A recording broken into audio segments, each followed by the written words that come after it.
So thank you again.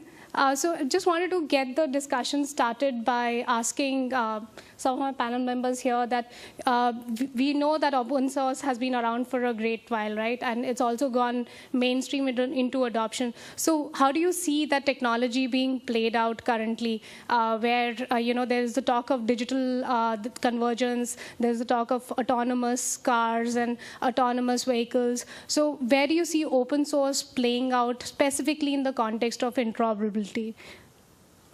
Sridhar, would you like to? Sure. Yeah. So let me take a first stab. So the thing is, of course, throughout the day, we repeatedly keep hearing that we cross from one wave to another wave to another wave, right? And we are at a point where the acceleration is happening really fast. I'll give what I'm seeing in the industry as well as our personal experiences with some of our clients. So we reached a point where people cannot build a product that works in isolation because customers, be it enterprises or the consumers, they're trying to put the jigsaw puzzle pieces together themselves. So whatever you're building, even the good old Microsoft that used to build all the jigsaw puzzles, so that world has changed now. Whatever you're building is fitting as a piece. It has to work with a lot of other pieces. So everybody realized, and they have to actually use interoperability so that it is easy for enterprises to put the pieces together because nobody has 1 year IT budgets to put these pieces together. I buy 4 products, I expect them to work in the next 2 months or 1 month, right? So to accelerate the innovation and to achieve higher degree of interoperability, even the giants have to selectively open source. So just to add to the examples you mentioned, Apple is forced in a way strategically to outsource or open source WebKit, right? That is the only way in which they can get the browser market, achieve the highest level of interoperability with the web standards, and they had to do it. That's one example. Very similarly, we worked with Microsoft on another example where Microsoft Azure is one of their biggest cloud platforms. Non-Microsoft shops are not trusting it as much as Microsoft shops because there's AWS. So do I have Ruby SDK? Do I have Java SDK to Microsoft Azure? And what Microsoft has done, and we worked with them on the engineering, is to actually build the SDKs in non-Microsoft languages in open source model so that the acceleration is fast and adoption is much higher. Got that. Alex, I have a question for you. We just spoke about Apple building the WebKit, and it's almost like an afterthought. They initially didn't start open source, right? They were pretty much a closed source company. Open source in terms of WebKit and for Microsoft also is more a recent phenomena. It in fact has started coming in when these companies are shifting from being mere product companies to being platform and solution companies. So in the context of Lithium, how do you see that playing out? Do you make open source and specifically interoperability as a core part of your product strategy, or is it something which you still consider to pick up, in some point of time? Yes. So I want to say we're a pretty big user of open source technologies. Most of our platform it's a SaaS platform, and most of it is sitting on top of open source technologies. And so as maybe I should tell a little bit about what we do, and then in that context, I'll explain how open source plays the role in our company. So we help companies connect with their digital customers on social channels, and our products vary from on-domain communities to social listening, response, and publishing platform, as well as engagement analytics on social channels. So we provide customer communities and ways for brands to engage with their customers on social channels via various products. And as a result, in these products, we have some APIs that customers can use to integrate with our platform. We also provide social scores for influencers on the social web, as well as we provide data from social influencers via APIs to many companies, sometimes at cost and sometimes at no cost. So our way of contributing to open source is we open source some of the components on our platform to make it easier for companies to integrate with us. And when companies do integrate with us and create additional functionality within their platform, they open source those components. So we kind of get this developer community contributing to our platform that way. I don't know if that kind of explains. But it does. Vince, actually, I wanted to ask you, because a lot of the work that you do at Technicolor is also focused on the media devices. So you have set-top boxes, and there are a lot of standards that operate in that paradigm. There is no clear winner sometimes in terms of how the technology evolution is going to take shape and who's going to be the last winner in terms of defining the standards and the community around it. In such a paradigm, which is very dynamic, how do you define what the next phase in terms of technology adoption is going to look like, and how do you prepare your workforce to deal with that dynamic shift? Yes, it's a pretty challenging. It's a pretty challenging environment for an area, something like say the Internet of Things as a good example, where you've got a clear need for interoperability between devices, data models, different forms of connectivity, messaging. And so you've got a range of technologies you've got to invest in at either the software development phase or just simply how you're going to develop the individual components of the operating systems of the boxes and so on. And the fact that if you look into IoT, you'll probably see more interoperability standards than it's possible to interoperate between. So there clearly is a business model problem as much as there is a technology problem. And when you get into the situation of, okay, now I have to make choices about my technology stack that allow me to have velocity of innovation, that I can actually develop a low-cost set of products and solutions. But I also know the business models are going to be somewhat vertical in some way. We can talk about Amazon and what they might do, or Nest and Google, or we can talk about Apple. Each of the different companies having certain business model objectives about how they want to see interoperability work. But I've got to make products that are going to work with all of them potentially. So how do I make choices? Well, ultimately, those things do come down to looking at the cost, right? So there are certain choices you make around a technology standard, say like MQ, or for some reason your mic. Yeah, I didn't think you were hearing me. I don't know how much I have to say that again. It's all good. Just to cover back a couple of the topics that I mentioned, I do think you've got a range of business model choices and challenges that in any particular business, like say Internet of Things. The velocity of innovation is very important. So you do want to make open source choices that increase your potential for interoperability because you're working with a larger base of potential partners. But then you do recognize that where success in the marketplace could come from particular business models, and if you make those choices. Inevitably, this is one of those big company decisions. You make the decision to go down a particular business model path. You select certain open source and interoperability standards on the base of that. And if you're wrong, hopefully you've got some of the building blocks right. So you build up from the confidence level where the building blocks can be that you're reducing your risk. We had one technology base, as an example, developed about 25 million lines of code of our own to work within a number of different open source communities. It still was about another 200 million lines of code coming from open source. And we were able to make sure that through those choices we made on those different open source communities, we had interoperability with about 4 different business models. So, you could still make choices. You could hedge your bets a little bit. Yeah, absolutely.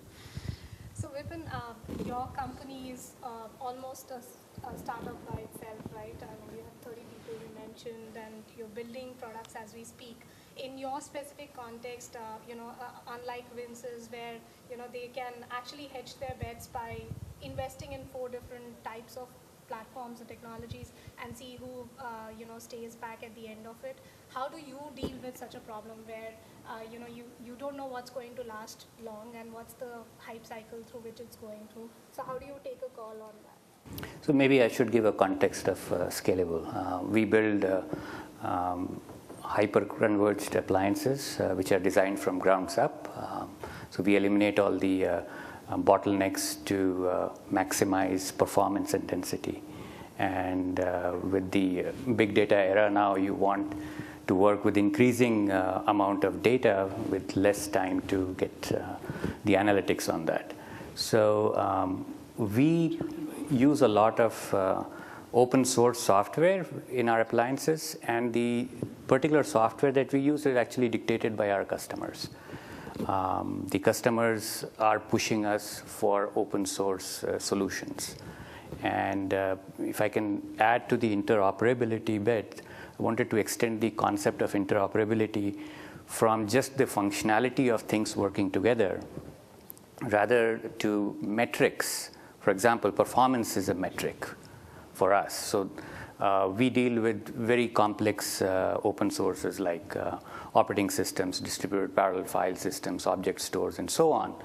And if a customer wants a certain performance, well, you got to pick the right open source solution as part of the entire ecosystem to be able to deliver that metric of interoperability.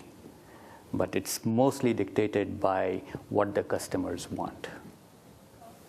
Sridhar, I wanted to pick up your brains in terms of understanding. You've seen so many companies operating, adopting open source, some small, some mid-sized, some large, from different industry verticals. Where do you think open source adoption plays out really well in terms of transforming the way the products or the solutions of the companies are built out?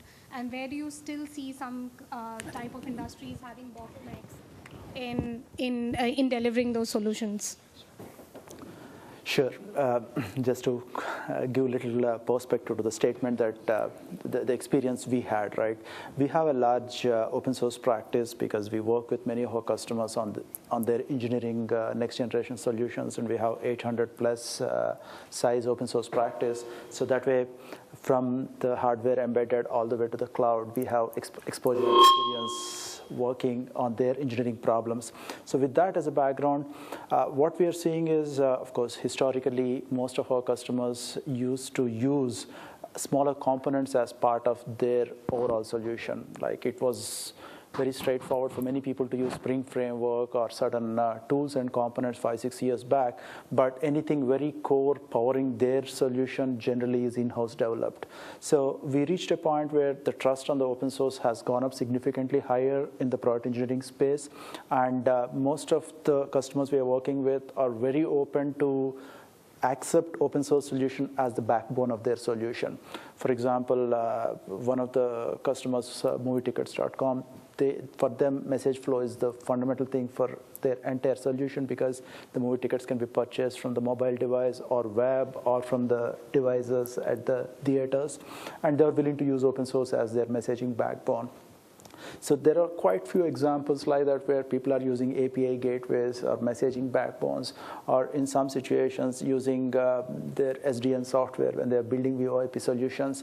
And these are like the core of their solution, right? And that way, the acceptance of open source is extremely higher at this point in time. And the choice of the open source is, again, dependent on how interoperable that particular component with the rest of the pieces is.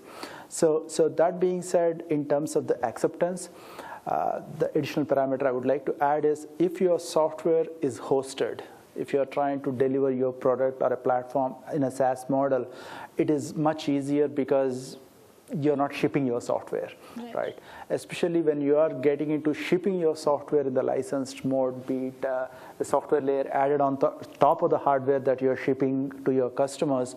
So in that case, I'm sure Vipin can add more from their personal experience, then the licensing nightmares come into picture, right? Yeah. But in the SaaS model, it is pretty straightforward and a lot more acceptance is there. Got it. So Vince, going back to the point that I can actually share the mic with you. We need an open source mic. Yeah. Sridhar just mentioned that, there are more challenges for a non-SaaS based product, which is both hardware and software integrated. And I would assume that a set-top box would, emulate some of that kind of workflows as well. So how do you deal with those challenges? What are your plans to mitigate such challenges? Sure. So it's, management of the open source licensing environments is a pretty active investment that we need to make. It's something we are constantly tracking, even through the course of something as messy as an acquisition, going down to that level of detail of understanding exactly each piece of open source software that might exist in the products that are being sold, and therefore understanding what the licensing inconsistencies might be if we incorporate that. In one case, literally through an acquisition, using a holding company type mechanism to transfer the IP rights through so that we didn't take on board some of the licensing obligations that would otherwise have been incurred. So it is, when you're in the product business, absolutely critical. But not all of what we do is product. So there's clearly virtually every device these days, you attach some form of microservice or software as a service component. Clearly, we then incorporate a lot of the software tools that we can using open source. And even as we describe here, there's a lot of interoperability of data that needs to flow to make things work end to end. And our business has been largely predicated on interoperability, whether it's things like HDMI so that you can have confidence to connect any device to any screen, or even Wi-Fi. In theory, it's all 802.11 type technologies, but until you actually have certification of the interoperability through a Wi-Fi certification, you don't know it works.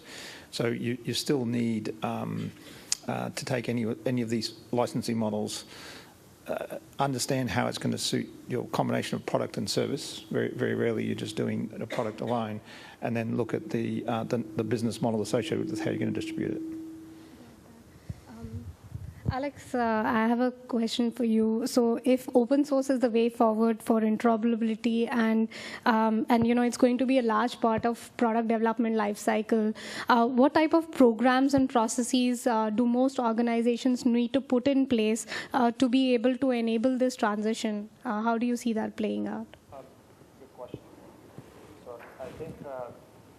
Is he audible? No. No? Okay. Microphone? I can pass it.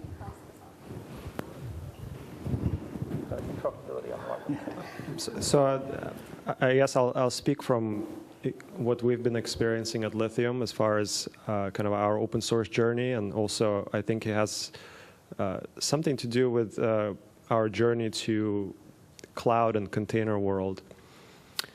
So what we've done is we matured our open source platform that runs behind the scenes, where our applications run on top of. What we ended up doing, abstracting some of this open source, so we ended up putting our own layers on top of some of this open source projects. So, for example, our developers don't have to interact with them that much. That's just been done because as we had developers join the teams, there was quite a bit of a learning curve on some of these open source projects. So we ended up, to speed up development and enable more or faster development lifecycle, we ended up writing some of the layers on top of this open source. What we've also seen is that as some of this open source projects matured, some of the founders kind of spun off enterprise support branches of this open source projects and added some availability and monitoring tools around this open source projects, and started kind of selling them as a commercial enterprise product, so per se. And so we ended up mitigating risk by kind of going towards some of these kind of enterprise open source support offerings and implementing them within our enterprise. So some examples would be Cloudera is something that we use. So we have Cloudera support. It's pretty expensive, but it is worth using, because I think in the end it comes down to, probably in our case, we would need 3 Hadoop engineers to maintain. We have a 7 petabyte Hadoop cluster that processes our social data. And so we need about 3 full-time engineers to kind of maintain that and keep it going if it wasn't Cloudera. Cloudera is probably pricing of 1 headcount, and you get enterprise support. It's 24/7. They give you a bunch of automation and management tools with that. So we've kind of been following the same path with Elasticsearch is a pretty big footprint in our setup, as well as Kafka. And so those are kind of 3 technologies. Obviously, MySQL is Oracle, so there you kind of have to get into that whole game. But we've been using Percona, which is it's not Oracle. It's a smaller company, and it's based off of, for example, founders of MySQL went and started this company. They created their own distribution, and now they fully support both Oracle's MySQL and their own. So the journey that we've had is kind of going from trying to support this open source projects that Power Platform ourselves, and realizing that it's actually more cost effective to get a third party, like Confluent or Sematext or Elasticsearch or Cloudera, to give us that open source support at scale. as well as kind of getting into the cloud realm, what we've also seen is that, for example, Amazon has been abstracting a lot of these open source projects and providing them as a service. So we're seeing kind of some of open source platforms that we run, what we host ourselves and support, even with support of third-party partners. We're starting to see a transition where we're, for example, as we have a lot bigger Amazon footprint today, we're starting to leverage some of the Amazon native services more and more, because it's pretty much the same open source projects, just Amazon put a nice API on top of it, and it abstracts all the management, and it's a lot cheaper to actually use those services rather than run it all yourself. Actually, I just want to add one point, because that's very valid for this group, is open source is not free. Right, and so some of the enterprise support that you had to take, right, which is perfectly, you talked only from the cost angle, but we had an experience where one of the VoIP companies was using Open Daylight without having much understanding about how to use it, and once they start getting into issues, right, at least you could have 3 engineers and you're spending cost, but in their case, they just lost time to market window. So the whole project had to be delayed by approximately 4 to 6 months. So the point I want to make is open source is not equal to free. Even this never came up in the conversation, but just I want to stress on that. And whatever is the tools or the frameworks that are being chosen, need to assess, can I afford to have in-house engineers that can support it, or at least there's an enterprise support. So yeah, I think some of our lessons learned is also looking at the maturity of the open source project and how big the community is behind it. We've had some interesting challenges with Open Contrail that kind of powers our software-defined networking for our OpenStack, which we run on premise. And it's a Juniper-supported project, and Juniper is all in. But again, it's kind of a early on technology. There's of course issues there, and we have great relationship with Juniper, but once again, it's at enterprise scale where you need high uptime and availability, and Juniper is trying to kind of create the standard, and they're pushing it out there. And while it's better than some of the other ones, it's still very early on. And so one of our lessons learned was, with this type of early on projects, you just got to be careful, even if you get, full-time support from somebody like Juniper. So, it's kind of a hit and miss. Maybe our lesson learned is just going to try to stay away from some of these kind of early on technologies. Alex, I have a question for you. So I want you to hold the mic for 1 more minute. I hope I'm audible enough. My question to you is that, in the open source paradigm, especially with interoperability, there are so many new frameworks and technologies coming on, and things change pretty dynamically. How do you ensure that you have the right skill sets? Because even if you use a third-party tool, you still need your people to be aware about those technologies and know how to work with them. How do you make sure that the relevancy of the skill sets within your organization is there, and that you're always prepared to, even if there's a technology shift, you're prepared to handle that? Great question. So we've tried many different things. Training obviously is an obvious one. Got to investing in training your team. Have you seen the training investment go up, or how does that? Slightly. It wasn't very fruitful for us, for example. I want to say hire good engineers. We've had engineers that we've hired that some were able to kind of get into the specific open source technology that we use and start contributing to the open source of that technology. That was kind of one of the requirements that I usually put on job descriptions, is I want to hire somebody that is already contributing to some kind of open source projects.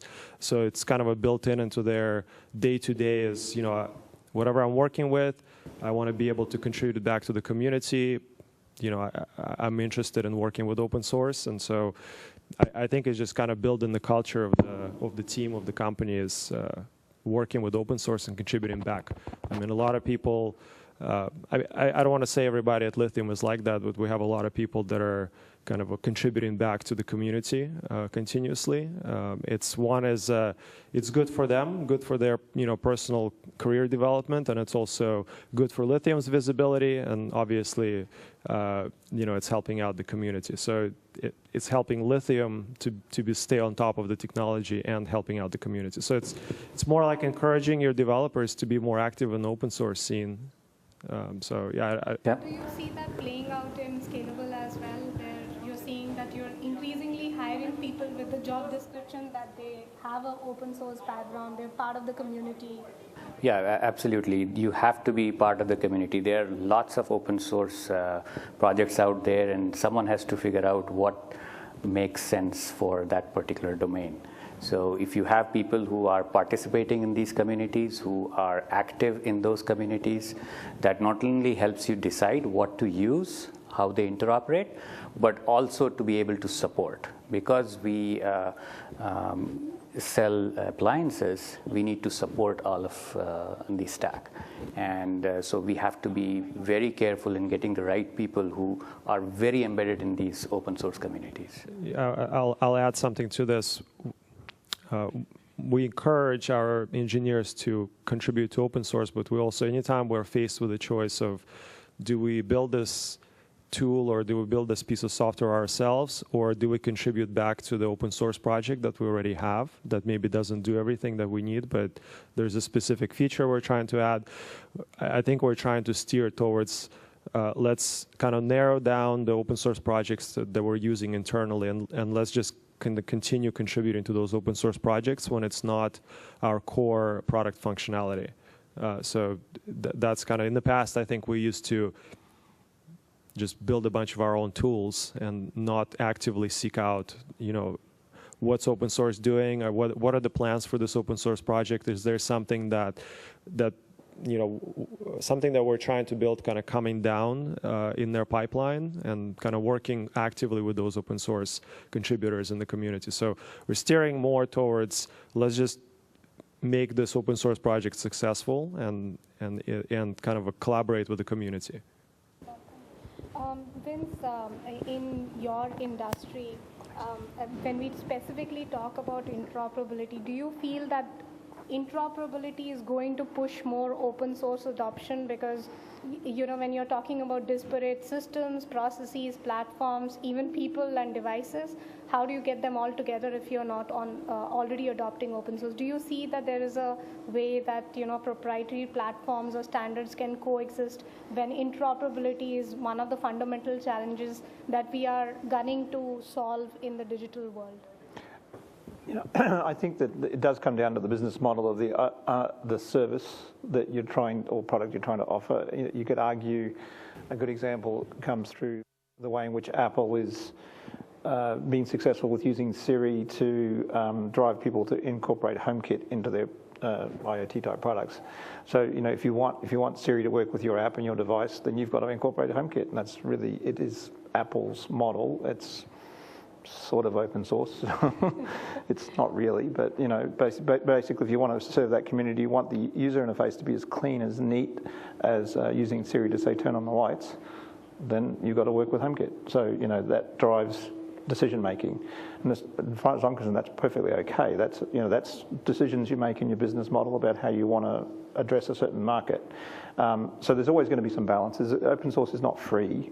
It's a community that allows you to have velocity of innovation, allows you to address a market, allows you to tap into a development pool, et cetera, et cetera. So there's a lot of reasons you make open source decisions.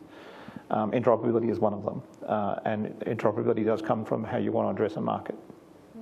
So, Sridhar, when you build out solutions for your customers and they speak about interoperability, where do you see them navigating towards? Are they shifting the balance more towards open source technologies, or things are as they used to be? So I think it was touched earlier. The first thing pretty much everybody's asking at this stage is we need to have open APIs.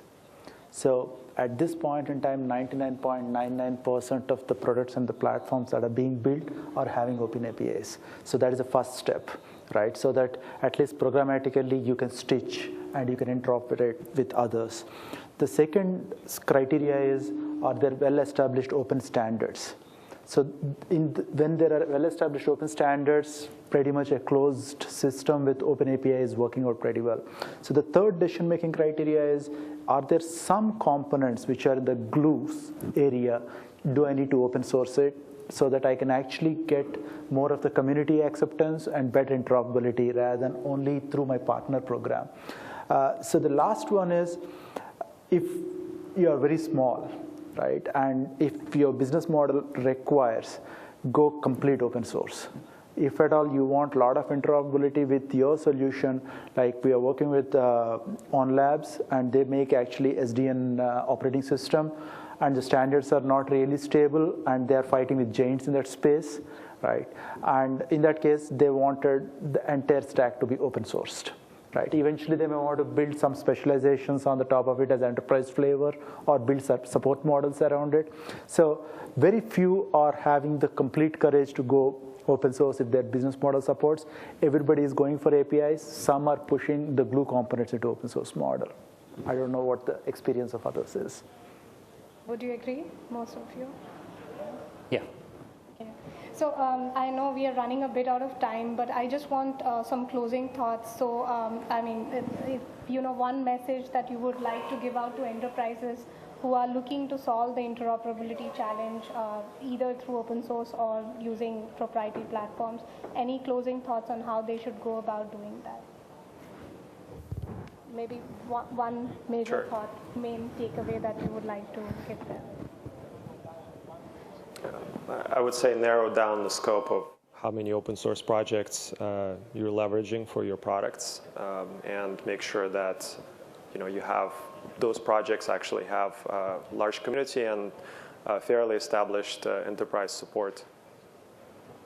Vipin, would you like to add? So yeah, I think one component we didn't touch about in open source where it has really worked very well is in security. So if you see all the security standards, the codes, they're all open source. And because of that, you're able to evaluate the correctness of those. And we are seeing that same flavor in other open source projects as well. So you would expect that open source projects would be more stable because there are lots of people looking at that. And I think that's something which is really positive for open source. Sridhar, you want to add something? So 2-3 points to always look at is think about the ecosystems, because at this point in time, nobody's an island, everything is an ecosystem. So think about the ecosystem in which your product is going to participate. Think about the openness that you want to build into that, and open source is a vehicle if you want to use it. Coming last, it's easy just to build on everything, which was all true, but I would just come back to a point made earlier by Vipin, which is the licensing rules. You really, you have to read the fine print. You just have to be certain that what you're doing isn't going to be completely in contradiction to the business model you're going to depend upon. Because all the other things could be criteria that you're happy with, and then define that actually you cross some line on a core part of what you're trying to do, and you really shouldn't be using that piece of software. And that's kind of late if you've gone a long way down the path of developing everything and define that at the end. So it's not necessarily a legal thing, but just make sure you read the fine print. Thank you. Very interesting insights from the panel. Before I get them off the stage, are there any questions for them? Yeah. Drinks. All right. Drinks. Thank you so much. Thank you. Thank you. Now it works.